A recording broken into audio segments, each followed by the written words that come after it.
Middle-earth, a land of ancient history, lost between myth and reality, a past whispered by elves, buried deep within the minds of dwarves, and often forgotten by men. But what are the hidden truths lurking in the shadows of these lands? The unanswered questions, the cryptic clues, and the deepest mysteries left behind in Tolkien's works. Today, we will uncover some of the greatest theories in Middle-earth's history, from whether elves are truly immortal to the truth behind the Grey Havens, from the lost fate of the Blue Wizards to the question of whether the One Ring had a mind of its own. These 10 theories will challenge everything you thought you knew. Are you ready? Then let's step into the shadows of Middle-earth and uncover its hidden truths.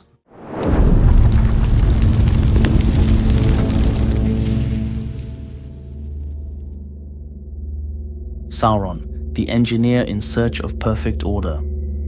Sauron was not a master of destruction from the very beginning. He was an engineer, a being obsessed with order.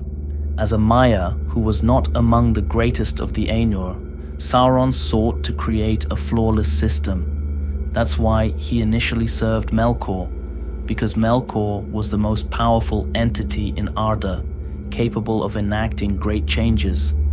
However, there was a crucial difference. While Melkor sought destruction, Sauron sought control. Sauron's ultimate goal was to establish absolute order in Middle-earth, ensuring that everyone lived under his will, and even declaring himself a god king. To him, chaos and disorder were the greatest threats.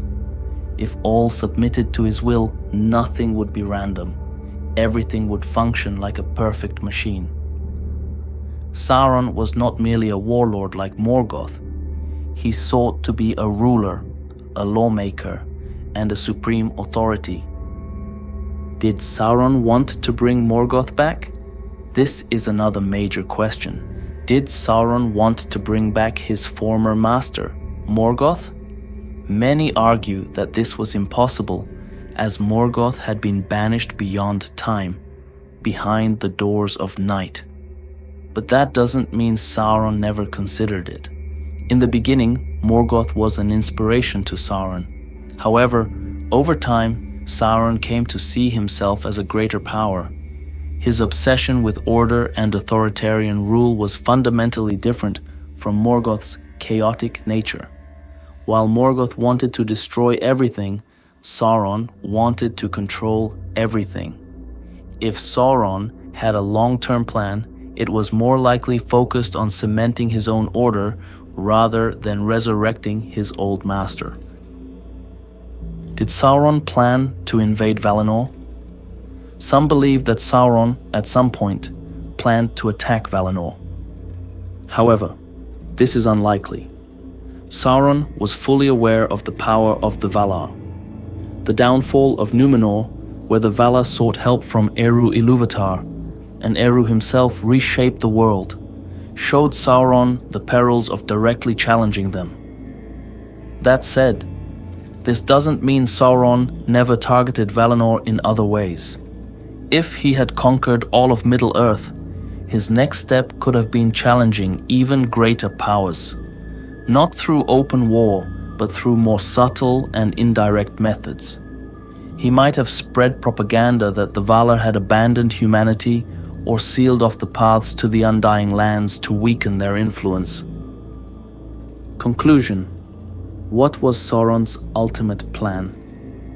Sauron wanted to be the sole ruler of Middle-earth, but that was only the beginning. If his plan had succeeded, he might have turned to even greater ambitions. While a direct assault on Valinor was impractical, he could have worked towards weakening the Valar's control or setting the stage for Morgoth's return, ultimately igniting a final war. In the end, Sauron's downfall was his own arrogance. His pursuit of order and perfection led him to strip others of their free will, ultimately bringing about his own destruction. Even if he had once started as an idealist seeking order, he succumbed to darkness and became a tyrant. And that is why he, the master and greatest slave of the One Ring, was forever swallowed by the void. What happened to the Blue Wizards? One of the greatest mysteries in Middle-earth's history is the fate of the Blue Wizards. Alatar and Palando, two of the 5 wizards sent by the Valar alongside Gandalf, Saruman and Radagast, journeyed into the east and never returned.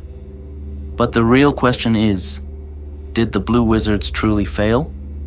Or did they play an unexpected role in the history of Middle-earth? 1. Shadows of the East. Architects of rebellion. Tolkien's writings suggest that the Blue Wizards were sent to the east to stir rebellion among the peoples under Sauron's rule. If they had truly failed, Sauron's eastern armies would have been far larger. But what if they were actually Sauron's worst nightmare? Perhaps they spent years organizing a secret resistance among the Haradrim, the Easterlings, and the nomadic warriors of Rhûn. 2. Did they establish their own kingdoms? Does disappearing necessarily mean they perished? What if they carved out their own dominions in the east? With Sauron's attention focused on the west, could they have built a magical kingdom beyond his reach? Perhaps this explains why Sauron vanished from the east for long periods before the War of the Ring. Maybe Alatar and Palando declared themselves god-kings in some distant land, leading an unseen war against Sauron. 3. Did they turn to Sauron's side? Even Saruman, the greatest of the Istari, was corrupted and bent the knee to Sauron in his lust for power. Could the Blue Wizards have suffered a similar fate? Perhaps when Sauron learned of their arrival in the east, he turned them to his service. If so, could they have been the hidden figures guiding the Haradrim and Easterlings, ensuring their loyalty to Mordor? 4. Death and rebirth. Did the Blue Wizards truly disappear? According to Tolkien's notes, wizards are Maiar spirits sent to Middle-earth in mortal forms by the Valar. But what if Alatar and Palando's spirits never returned to the west after death? Could they have somehow achieved immortality, still lurking in the forgotten corners of Middle-earth? Conclusion. Will the truth ever be known? Tolkien never gave the Blue Wizards' story a definitive ending, but one thing is certain: they were either secret heroes who shaped the fate of Middle-earth from the shadows, or lost souls who vanished into darkness. Could Morgoth return? The question of Morgoth's return is one of the greatest mysteries of Tolkien's legendarium. As described in the Silmarillion, Morgoth was one of the first rebellious beings in Ainulin Dala and was eventually cast into the void beyond time by the Valar. However, certain hints in Tolkien's writings suggest that he was never truly destroyed and may one day return. First and foremost, Morgoth's corruption is woven into the very fabric of Arda. His influence was not limited to wars. It seeped into the substance of the world itself. Even Sauron's presence was merely an echo of Morgoth's greater evil. Some sources mention that during Dagor Dagorath, the final battle, Morgoth will break free from the void and wage war upon Arda once more. According to this prophecy, he will lead a vast army and ultimately be slain by Turin Turambar. However, there are contradictions to this idea. In Tolkien's later writings, he suggests that Dagor Dagorath is not a definitive future event, but rather a mythological belief held by the Elves. Additionally, some notes indicate that Morgoth was permanently sealed away by the Valar, and that his return is impossible. An alternative theory proposes that even if Morgoth cannot physically return, his will and legacy still persist in Middle-earth.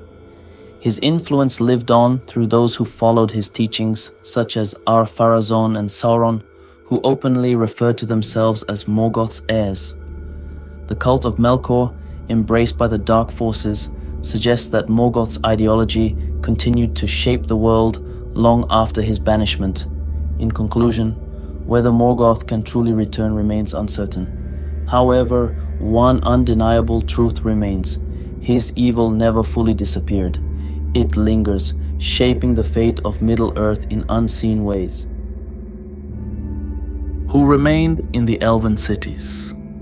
By the end of the Third Age and the beginning of the Fourth, most of the elves had sailed west to the Undying Lands. But what happened to those who stayed behind? Were the great elven cities completely abandoned, or do some still remain inhabited? At first glance, major elven settlements such as Lothlorien, Rivendell, and Mythlond may appear deserted, but they were likely not left entirely empty. Rivendell, after Elrond's departure, was managed for some time by his sons Elladan and Elrohir. However, Aragorn's deathbed words, "No one walks in Elrond's gardens anymore," suggest that it was eventually abandoned. Lothlorien gradually lost its power after Galadriel's departure. It had been protected by her magic, but with the destruction of the Rings of Power, that enchantment faded. Celeborn remained there for a time before moving to Rivendell and, ultimately, sailing west. However, some speculate that a few elves may have continued to dwell deep within Lothlorien's forests. The longest-standing elven kingdom was Thranduil's realm in Mirkwood. The elves there were less inclined to leave Middle-earth. Even Legolas remained until after Aragorn's passing before setting sail. This suggests that some elven communities may have persisted well into the Fourth Age. One particularly intriguing theory suggests that elves who chose to stay in Middle-earth slowly began to lose their physical forms, becoming spectral beings unseen by mortal eyes. Tolkien's notes hint at this idea, stating that lingering elves would gradually fade from the physical world. If true, then elves may still exist in Middle-earth, but only as ghostly remnants of a fading past. In conclusion, while many elven cities appear abandoned, it is unlikely that they were completely empty. Some may still watch over these lands, while others may have become mere shadows of their former selves, lingering unseen in the world of men. Who is Tom Bombadil, really? One theory ends, another begins. Now it's time to talk about one of Middle-earth's greatest mysteries, Tom Bombadil. Just like the theories we've explored before, this one presents a mind-bending enigma. But this time, our subject is someone Tolkien himself described as an unexplained riddle. Who is this strange character? An Ainu, a Vala, or the most metaphysical being in all of Tolkien's works? Let's dive into the theories. Theory 1. A manifestation of Eru Ilúvatar. Some believe that Tom Bombadil is a representation of Eru Ilúvatar, the supreme creator of Middle-earth. Given Tolkien's devout Catholic background, Tom's cryptic statement, "He is as he is often compared to the biblical, "I am that I am." However, Tolkien himself explicitly stated in his letters that Bombadil is not Eru. So, does this theory get eliminated? For now, yes. Theory 2. A rogue Ainu or a hidden Vala.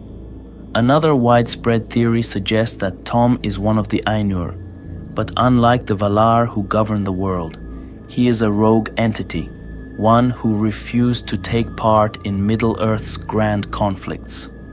His claim of being eldest lends some weight to this idea. The Valar were the mightiest beings created by Eru, each with dominion over a particular aspect of the world.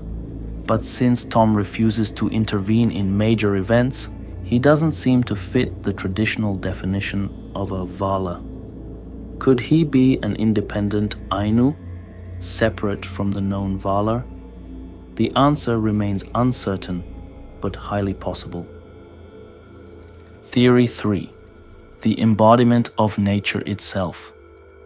Many believe that Tom Bombadil is the soul of Middle-earth, nature itself.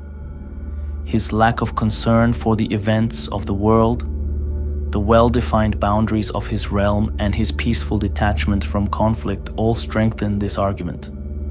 Could Bombadil be a living symbol of Middle-earth's lost purity?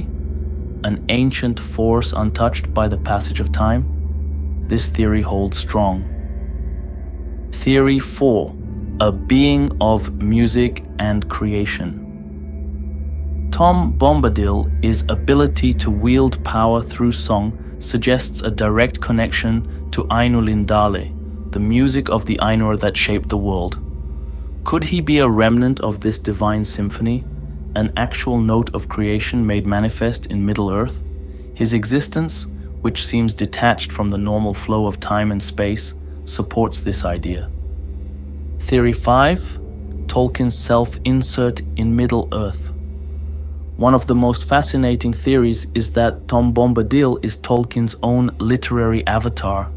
In difference to the power of the ring mirrors the way an author remains outside the conflicts of their own story. He knows everything but refuses to interfere. From a storytelling perspective, this theory is deeply intriguing. Conclusion. Tolkien left Tom Bombadil as an unresolved enigma, and perhaps that's exactly as it should be. Is he a Vala, an Ainu, or the spirit of Middle-earth itself? We may never know for sure. But one thing is certain, Tom Bombadil remains one of Middle-earth's greatest mysteries. What happened to Frodo's parents? The Brandywine River shimmered under the moonlight, carrying with it an eerie silence. That fateful night, Drogo and Primula Baggins set out for a peaceful boat ride. Yet, by dawn, no word had come from them. When their overturned boat was found the next day, the Shire folk accepted a single truth. The couple had drowned. But was it really just an accident? Rumors and speculations. Among Hobbit gossip circles, there were varying takes on the tragedy. Some claimed that Drogo's weight had sunk the boat, while others whispered that Primula had pushed him, only to be dragged under herself. But was this merely the usual Hobbit curiosity, or did it hint at a deeper, hidden truth? A murder in the shadows of Gollum. Some fan theories suggest that Frodo's parents' deaths were not an accident at all. What if this was, in fact, a murder, one committed by Gollum under the influence of the Shadow? We know that Gollum ventured toward the Shire in his desperate search for Bilbo. The only clue guiding him was the name Baggins, and it is suspicious that his trail led him to the Brandywine River before he mysteriously turned back. Once a store hobbit, Gollum was highly adept at moving through water, lurking unseen and striking unexpectedly. Could he have approached the boat in the darkness, attacking its passengers in a misguided attempt to reclaim his precious?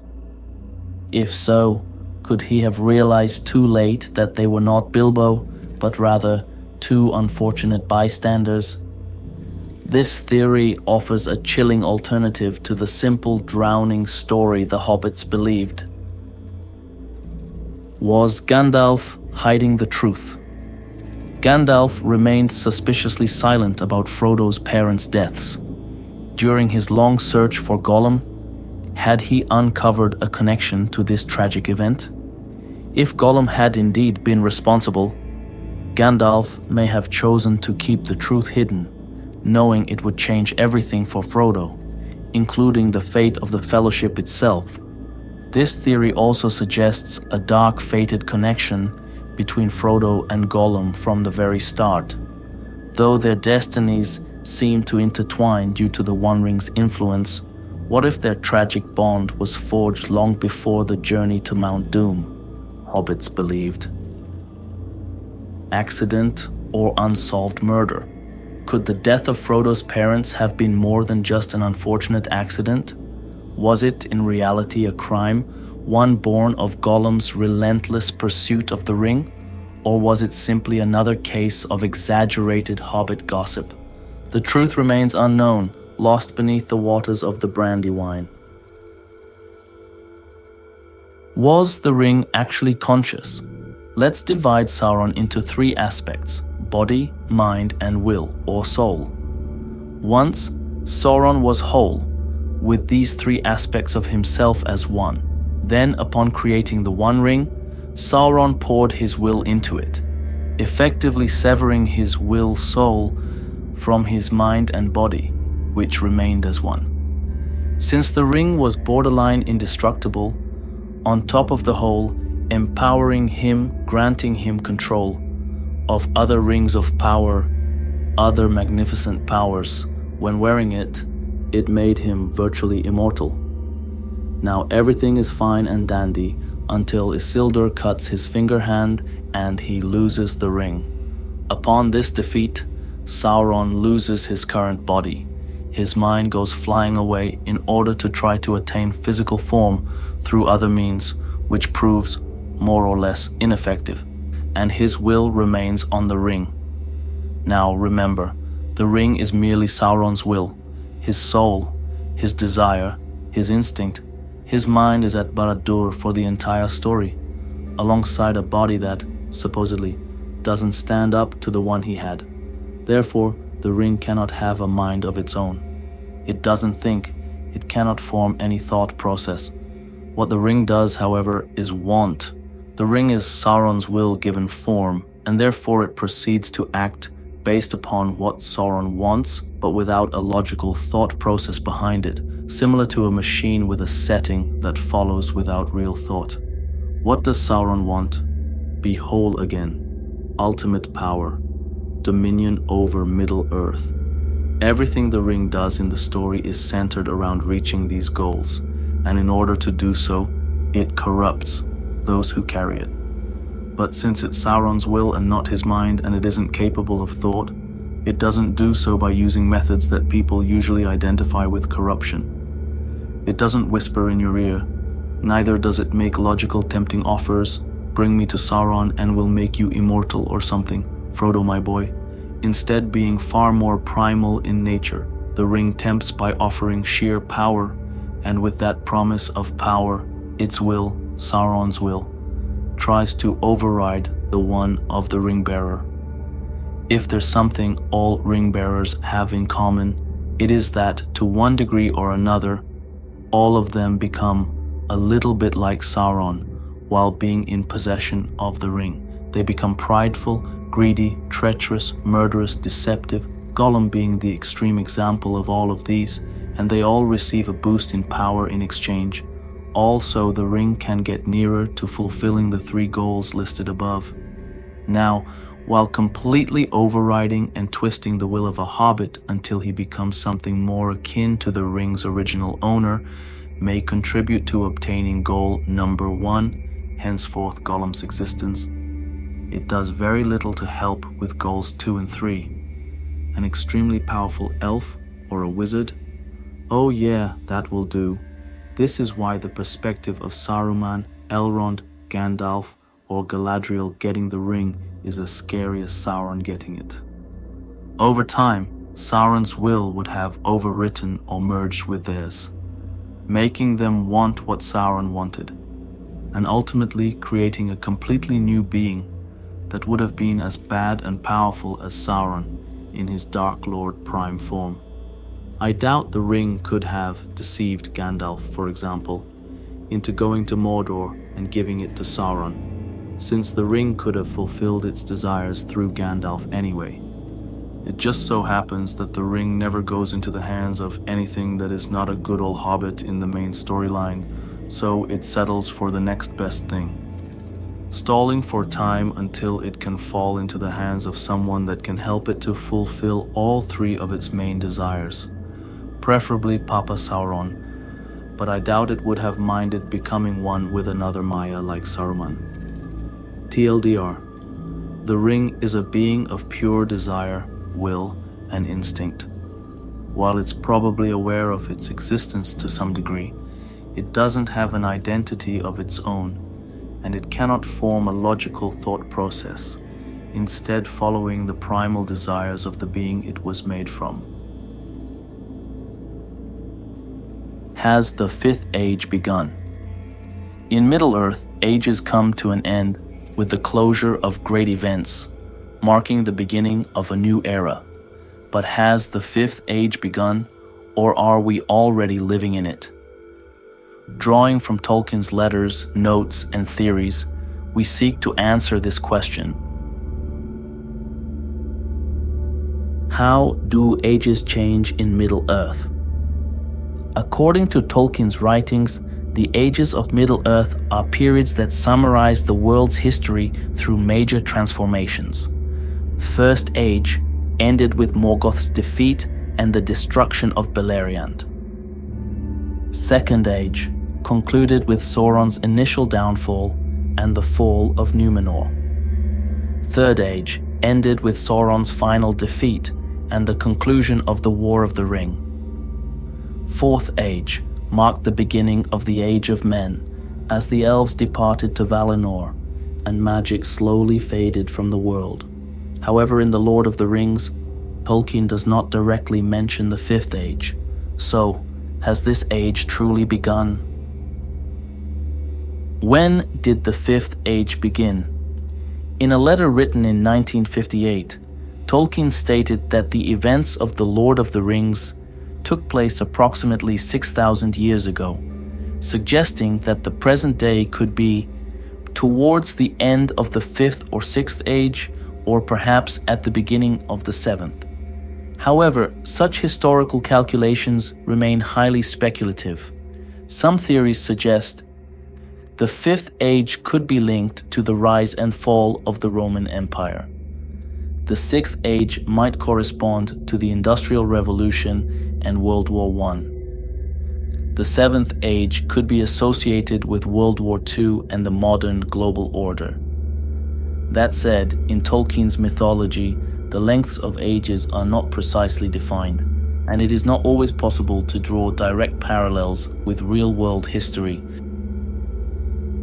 What could happen in the Fifth Age? In Tolkien's unfinished story, The New Shadow, a hidden darkness begins to rise again during the reign of Aragorn's son, Eldarion. People grow restless in times of peace, and dark cults resurface. Tolkien abandoned the story, finding it too grim. Some theories speculate that remnants of threats may still exist in the Fifth Age. The Corsairs of Umbar could regain their strength. Orcs might not have been entirely exterminated, could be waiting in the shadows. Ancient evils may stir once more in the cursed lands of Mordor. However, Tolkien's overall vision suggests that each age becomes less epic and more human in nature. This implies that, in the Fifth Age, humanity might be left to face its own moral choices. Conclusion: has the Fifth Age truly begun? Tolkien never explicitly confirmed whether the Fifth Age had begun, but it is certain that a new era followed the events of The Lord of the Rings. However, when that age ended and whether a new one has begun remains uncertain. In Tolkien's mythology, the nature of time is flexible and open to interpretation. Why can't elves who go to Valinor return to Middle-earth? One of the greatest mysteries of Middle-earth is why elves who journey to Valinor can never return. Valinor, known as the Undying Lands, is a place where those who arrive are freed from the burdens of time and the sorrows of the world. However, once they set foot there, returning becomes nearly impossible. But why? Valinor was removed from the physical world. In the First Age, Valinor was a physical part of the world, and elves could travel back and forth. However, at the end of the Second Age, during the downfall of Numenor, Eru Ilúvatar changed the very nature of the world. Valinor was removed from the mortal realm and placed beyond ordinary space and time.